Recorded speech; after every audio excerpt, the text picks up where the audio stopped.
kemampuan memahami diri dan orang lain. Apa sih yang kita pahami dari orang lain itu? Ini secara umum kita dituntut untuk memahami paling tidak 5 aspek. Kalau bisa, semakin bisa kita memahami 5 aspek ini, semakin lancar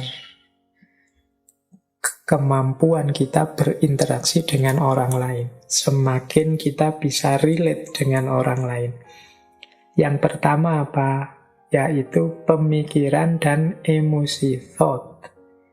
Kita bisa memahami pikiran-pikiran dia, gagasan-gagasan dia, dan emosi dia. Jadi kalau kita sedang berinteraksi dengan orang lain, pastikan kita tahu ini dia sedang marah, sedang sedih, sedang senang, sedang semangat untuk memberi nasihat, atau sedang semangat untuk minta petunjuk, dan lain sebagainya. Ini namanya emosi-emosi. Jadi selain pikiran-pikiran dia, kita bisa menangkap emosinya. Jadi ini dia dalam suasana apa, nuansa dirinya sedang apa, sedang sangat senang, sangat sedih, ataukah sedang gembira, atau sedang bosan, atau sedang menghabiskan waktu, dan lain sebagainya. Ini penting kita pahami dari orang yang di sekeliling kita, yang sedang berinteraksi dengan kita. Kemudian yang kedua, motif dan tujuan. Motif and intention. Orang ini maunya apa sih? Inginnya apa? Nah, itu harus juga kita pegang.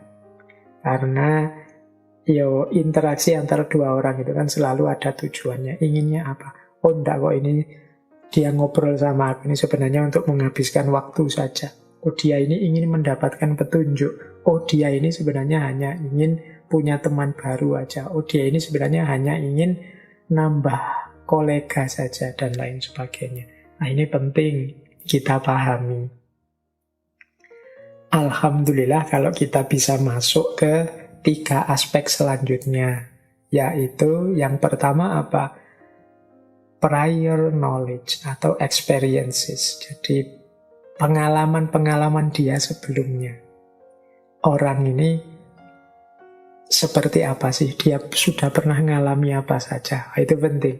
Kalau kita ngobrol sama orang, berinteraksi sama orang lain, kemudian kita tahu siapa dia pernah mengalami apa saja dalam hidupnya, itu kan nanti menentukan cara kita bersikap, berekspresi di hadapan dia.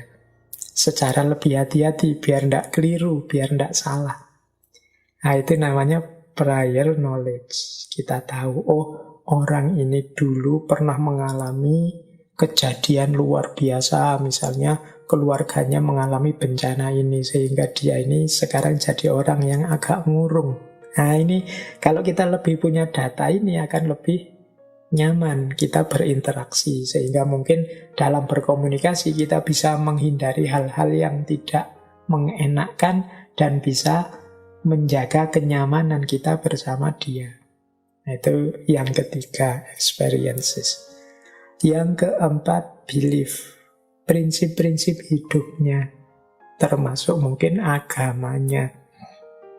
Meskipun ini sebenarnya kadang jadi urusan yang sangat privat, tapi kita tahu juga lebih nyaman dalam bergaul, dalam berinteraksi. Karena kalau kita tahu kan bisa menjaga. Misalnya, ini beliau ini Muslim apa Kristen ya? Kalau beliau Kristen ya, acara kita yang hari Minggu mending kita pending saja deh. Mungkin dia mau ke gereja. Oh enggak, dia Muslim. Oh kalau begitu karena dia Muslim kita bikin acara tapi jangan hari Jumat ya. Nah itu lebih nyaman interaksi. Identitas yang jelas. Ini menurut saya penting juga identitas yang jelas itu. Meskipun bagi banyak orang memang kadang-kadang ini urusan yang privat, tidak perlu tampak-tampakkan, ya, tapi dalam konteks tertentu pergaulan kadang-kadang kita tahu dia ini siapa, agamanya apa, kelompoknya apa, alirannya apa, itu memudahkan kita bersikap biar tidak keliru, biar kita bisa menghargai dia, tidak menyinggung dia. Nah ini dalam perspektif ini menurut saya juga ada pentingnya kita tahu belief-nya, prinsip-prinsip hidup termasuk agamanya, bahkan mungkin termasuk organisasinya. Misalnya dalam Islam itu kan misalnya ada orang yang setuju kalau sholat subuh ada kunutnya atau tidak ada, setuju, lebih milih tidak kunut. Nah, ini kan sederhana sebenarnya, tapi kalau kita tahu teman kita ini pendiriannya seperti apa kan enak. Kan kita sering ditanya, kamu kunut atau tidak? Biasanya kan kita terus jawab, terserah saja, saya kunut bisa, enggak kunut bisa. Oh, ini menyulitkan teman jawaban yang seperti ini itu. Kita yang diberi jawaban itu kan jadi bingung ini. Wah, ini saya kunut apa enggak, ya jadi rumit. Tapi kalau tegas, saya biasanya kunut. Tapi enggak kunut juga enggak apa-apa kok. Tapi ini lebih nyaman jawaban seperti ini. Oh ya sudah, karena sampean biasanya kunut, saya tak kunut sajalah. Wong yo sama-sama ndak wajib, tapi saya menghargai sampean. Duh, pergaulan yang jelas gini kan enak. Engkau siapa, pendirianmu apa, dan kita saling menghargai. Lah kalau kita sama-sama ndak jelas kan ndak tahu jalannya, cara menghargainya gimana. Jadi itu penting dalam berpikir sosial. Kalau bisa, karena memang dalam kondisi tertentu kita sulit untuk masuk ke ranah privatnya orang. Dan yang terakhir juga penting, personality. Personality ini kepribadian. Kalau kita tahu orang ini kepribadiannya gimana ya, mudah marah atau sabar, atau ini orang ini tegas, ataukah orang ini santai. Kalau tahu kan enak. Cara menyikapi, memposisikan diri kita di hadapannya kan enak. Jadi karena memang pergaulan yang baik, berpikir sosial yang tepat, itu semakin banyak variabel orang-orang di sekeliling kita yang kita tahu, kesimpulan-kesimpulan yang kita tarik dari pemikiran sosial kita akan jauh lebih tepat. Kita akan lebih pas memahami orang lain. Ya termasuk memahami diri kita sendiri. Sebelum memahami orang lain kan memang jalannya memahami diri kita sendiri. Jadi kita siapa, dia siapa, itu penting. Setelah jelas aku siapa, dia siapa, tinggal kita atur bagaimana sih jalan kita untuk saling menghormati, saling menghargai, bekerja sama mewujudkan ideal cita-cita kita bersama. Baik, jadi itu perspektif taking. Jadi bagaimana kita mengambil perspektif. Kalau kita tahu hal-hal 5 tadi, kita sekarang bisa memahami sudut pandang orang yang berinteraksi dengan kita. Kita paham pikiran-pikiran dan emosinya, kita paham motif dan tujuannya, kita paham pengalaman-pengalaman dia sebelumnya, prinsip-prinsip kepercayaannya, dan juga kepribadiannya. Baik, ambil nafas sebentar. Mungkin teman-teman ingin minum dulu atau ingin ngapain dulu, silahkan. Semoga yang depan-depan tadi sudah bisa ditangkap sedikit-sedikit, semoga sudah mengendap. Oke, kita lanjutkan. Jadi kita sudah belajar sedikit malam hari ini tentang apa itu berpikir sosial, keterampilan apa saja yang harus kita miliki dalam berpikir sosial, kemudian bagaimana cara kita memahami orang lain, aspek-aspek apa yang harus kita pahami. Kita lanjutkan di antara yang tadi kita bahas tentang aspek-aspek yang harus kita pahami, penting untuk kita mendalami juga kalau memang mungkin dan mampu, yaitu aspek kepribadian. Ini teman-teman bisa banyak belajar dari wilayah psikologi. Menurut catatan saya, untuk memahami seperti apa sih kepribadian seseorang Ini saya ambil beberapa dari teori psikologi.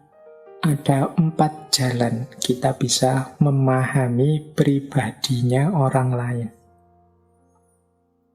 Yang pertama, melalui caranya berekspresi.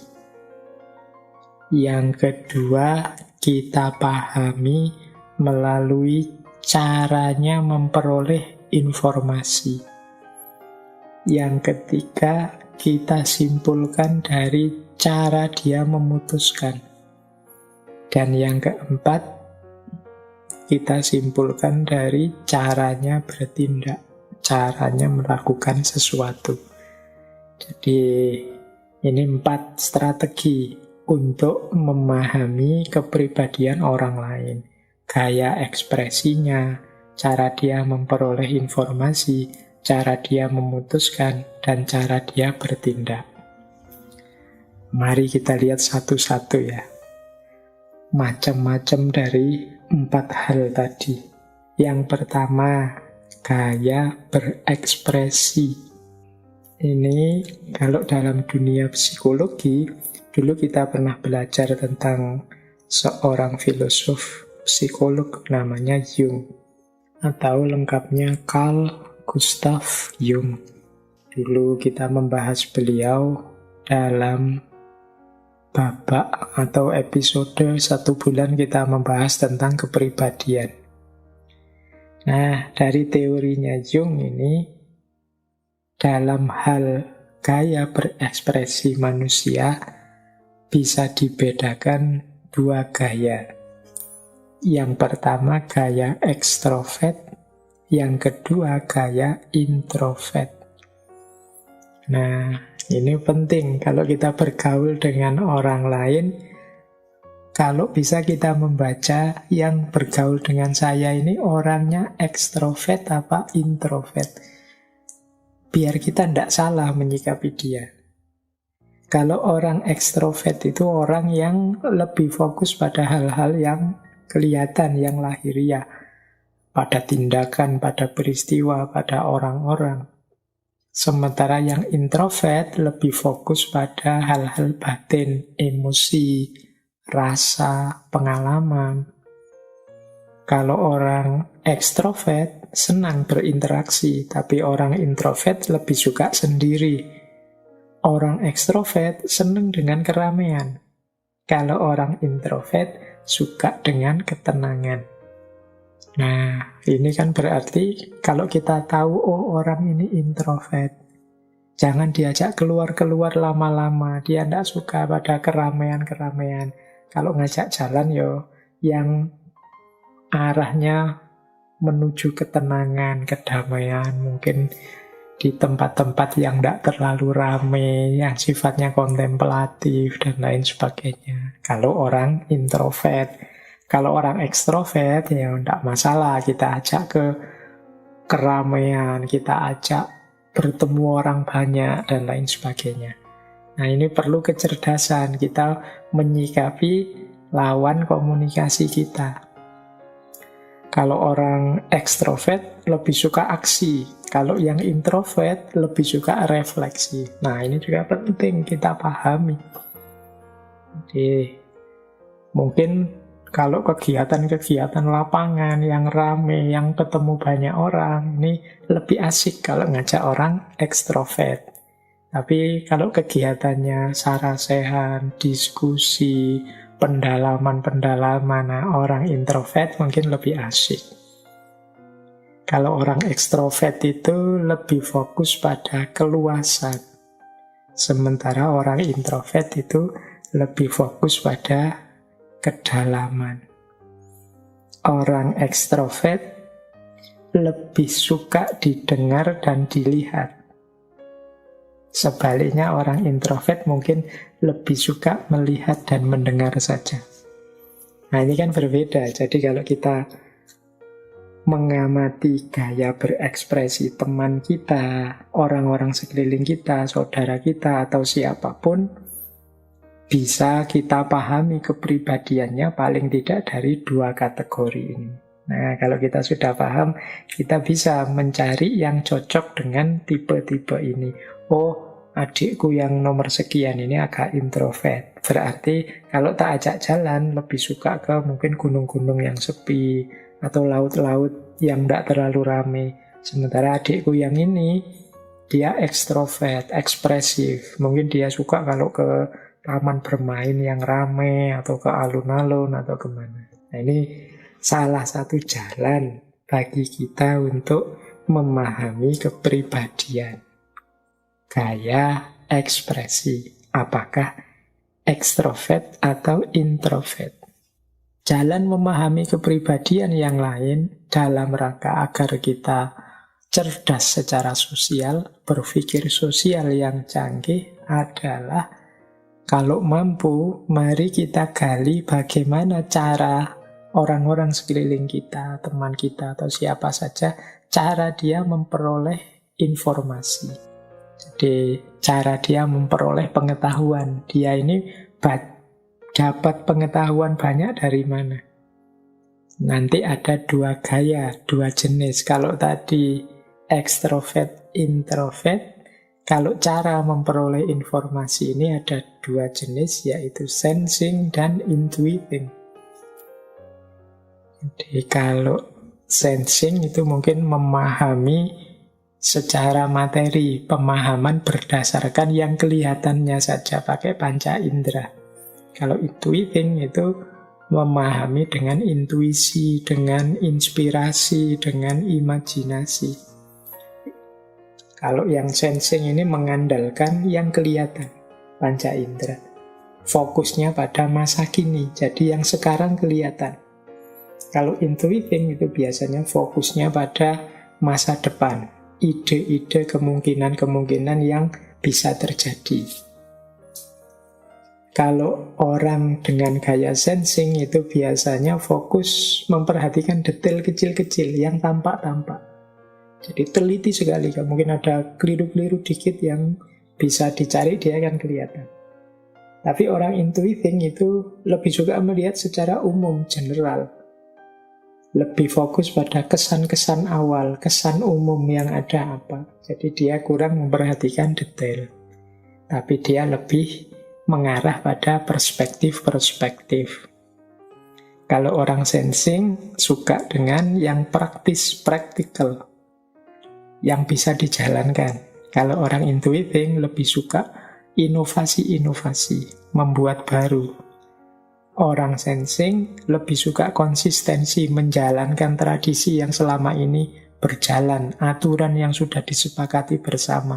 Ini gaya sensing. Tapi gaya intuiting lebih suka mencari kesempatan, peluang baru, inovasi-inovasi baru. Nah, ini dua gaya yang berbeda. Saya tidak menyebut mana yang baik, mana yang buruk. Dua-duanya baik. Hanya saja berbeda. Beda cara memperoleh informasi. Beda, ini kalau dalam bahasa filsafat ini perbedaan epistem. Jadi perbedaan cara memperoleh pengetahuannya. Yang satu gaya sensing, yang satu gaya intuiting. Ya kita akan menyikapi dua gaya ini secara pastinya berbeda. Yang satu lebih suka inovasi, yang satu lebih suka patuh aturan, menjalankan norma-norma yang sudah ada. Nah, ini kan beda.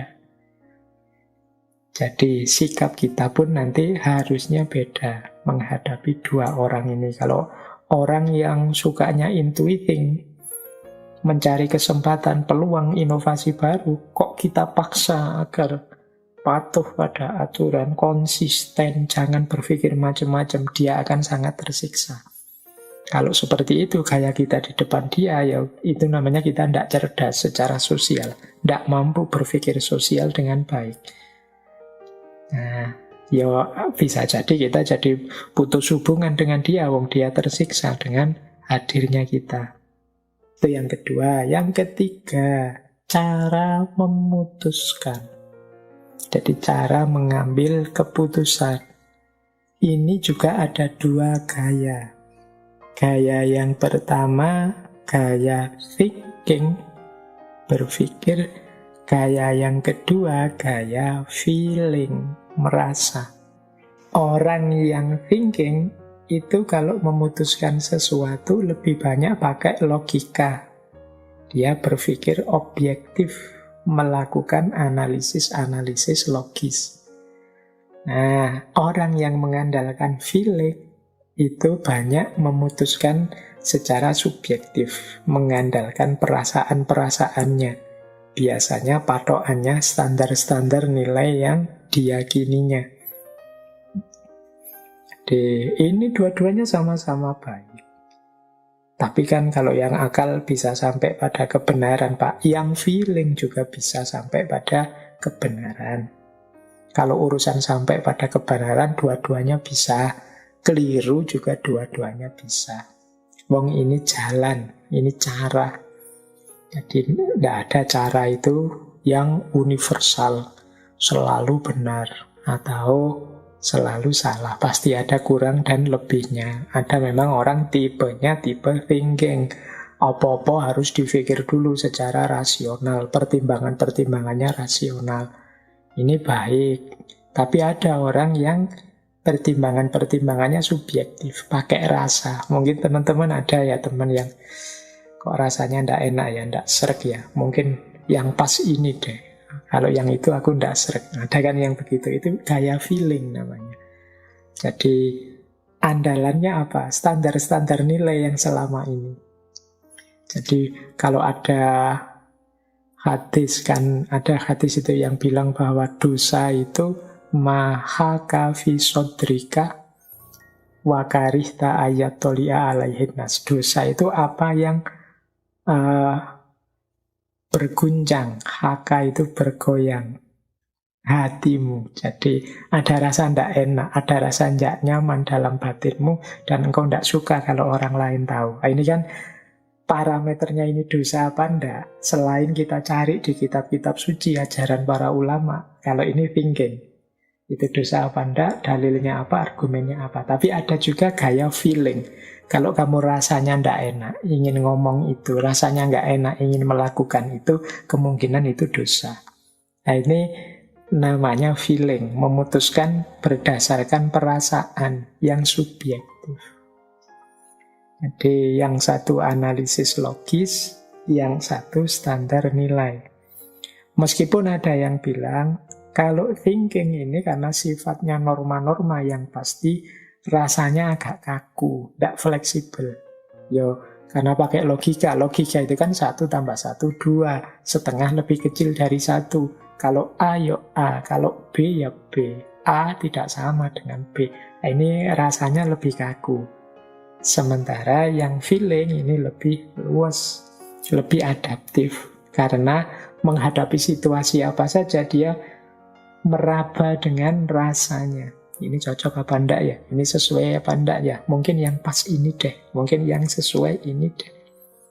Nah itu bedanya thinking dengan feeling. Kalau thinking itu truthfulness, kebenaran. Kalau feeling itu sering dikaitkan dengan kebijaksanaan atau tactfulness. Jadi ya karena bijaksana itu kan banyak berurusan dengan ketepatan rasa. Terus kalau thinking itu fairness, adil, pas. Kalau feeling itu compassion. Jadi rasa sayang, rasa kasih. Bisa jadi yang menyetir keputusan. Orang yang thinking itu dia adalah seorang yang clear mind, pikirannya jernih. Kalau feeling itu orang yang kind heart, orang yang hatinya baik. Jadi ini dua-duanya ya baik, wong hanya gayanya saja berbeda. Cuma kan kita ketika berinteraksi dengan orang lain, kalau kita paham gaya berpikir, gaya dia memutuskan, kita menyikapinya jadi lebih bagus. Apakah dia ini gaya thinking atau gaya feeling? Kalau dia orang bergaya thinking, kita maju pada dia dengan gaya feeling, mungkin dia tidak terima, dia minta argumen-argumen logis. Kalau kita punya teman yang gaya feeling, kalau kita maju pada dia dengan gaya thinking, dengan analisis logis, dia tidak akan terlalu merasa nyaman. Karena ukuran dia adalah standar perasaan, cocok atau enggak, sesuai apa enggak dengan yang dia rasakan. Nah, ini dua gaya yang berbeda. Jadi teman-teman mungkin punya teman, punya sahabat, punya pacar, punya saudara. Ayo, kalau ingin lebih bagus hubungan kita dengan mereka, kita juga meraba, mencoba memahami kepribadian dia dalam hal memutuskan apakah dia thinking atau feeling. Ini penting. Oke, bagian dari kemampuan berpikir sosial. Nah, yang terakhir, cara bertindak. Ini juga harus kita perhatikan. Kalau tadi kan cara memutuskan, berpikir, memutuskan. Nah, ini cara dia menjalankan atau bertindak. Ada dua gaya juga. Gaya pertama adalah judging. Gaya kedua, perception. Jadi gaya judging ini gaya, kalau secara letterlek artinya menilai. Kalau perception itu gaya mengamati. Maksudnya apa? Orang-orang yang tipe judging ini kalau bertindak lebih suka sesuai dengan rencana. Jadi konsisten. Tadi inginnya apa, rencananya apa, yaitu yang dijalankan. Tapi ada orang yang gayanya perception. Gaya perception itu tidak kaku dengan rencana, tapi sesuai situasi, fleksibel. Maka orang judging itu biasanya sebelum melakukan sesuatu, merencanakan dulu hal-hal sampai detail. Tapi orang yang perception itu lebih santai, dia terbuka kalau ada alternatif-alternatif baru. Kalau orang judging lebih fokus mengatur, kemudian menuntaskan rencana. Kalau orang perception itu lebih terbuka untuk siap menghadapi perubahan. Kalau ada ketidakpastian. Orang judging fokus pada rencana dan tujuan, orang perception suka dengan spontanitas, mengalir sajalah. Itu gaya perception. Kalau kita punya teman, ayo diperhatikan dia ini tipe judging atau perception. Orang judging itu misalnya diajak jalan kemana, dia akan merencanakan sampai detail. Nanti kita berangkat jam berapa, kemudian naik apa, berapa jam kita di jalan, berarti nanti kita haus ini, kira-kira sejauh itu butuh minuman berapa, nanti makan berapa kali, mampir di warung sebelah mana, berarti berapa banyak uang yang harus kita bawa. Nah, perjalanan 2 hari itu kira-kira butuh ganti baju berapa kali. Kalau sehari ganti 2 kali, berarti kita butuh 4, dan seterusnya. Ini tipe orang judging. Jadi, apa-apa direncanakan secara detail.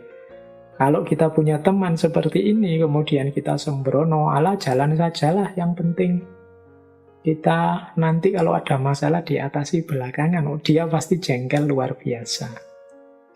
Ada orang dengan tipe perception. Nah, tipe perception ini kebalikannya, orangnya santai, easy. Ya, kalau ada perubahan ya nanti dihadapi nanti, mengalir sajalah. Ada apa saja kan tidak masalah, yang penting kita jalan sajalah dulu. Ini gaya perception. Kalau kita berhadapan dengan orang gaya perception dan kita bergaya judging, kita ajak dia, yuk kita rencanakan detail, yuk kita harus membawa barang apa saja, sangu kita minimal berapa, nanti kita butuh ganti baju berapa. Wow, itu dia akan merasa tidak nyaman. Jadi ini juga penting, kita memahami yang lain dari aspek kepribadiannya.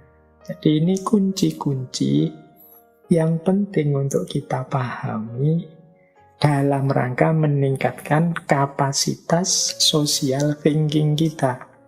Social thinking itu kan kuncinya bagaimana kita bisa memahami orang lain. Bagaimana kita bisa sadar dan bagaimana cara mengelola kehidupan bersama orang lain. Antara lain tadi, kita pahami dari aspek kepribadiannya. Aspek kepribadian itu bisa kita lihat dari 4 hal. Yang pertama, gayanya berekspresi. Yang kedua, cara berpikir, cara memperoleh informasi. Yang ketiga, dari caranya memutuskan.